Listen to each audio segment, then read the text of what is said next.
guapinos. ¿Qué chavales? Aquí estamos con los Ruris, especialistas de la caja rural en hacer carreras por etapas duras y hacerlas guays. Buen ambiente, vamos a pasar muy bien. ¿Qué tal esta tercera etapa? Bien, muy bien.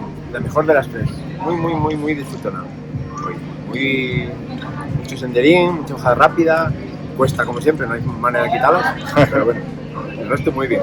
¿Tú cómo lo viste? Bien, guay.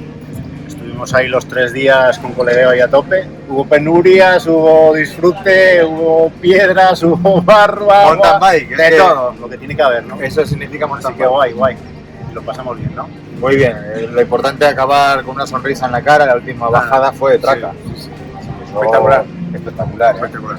Ya fueron 3 o 4 kilómetros de bajada. No sé lo que sería, pero yo la gocé, porque encima no había nadie delante, eso que te puedes tirar rápido por abajo. Me encantó. Para rematar el día. Terminar así una guay. carrera. Muy bien, muy bien. Ahora a reflexionar sobre los errores, sobre los aciertos. Errores ninguno. Sobre todo descansar, estar con la familia, que también menudos placeres en general nos metemos a veces y pasamos de ellos.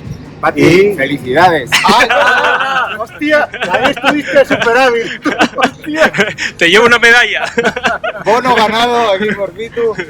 Lo he dicho, ahora descansar, reflexionar y pensar en la siguiente. Que este lío es lo que tiene. Bueno, para otra, sí. Bueno, enhorabuena a los dos. Nos veremos en la siguiente.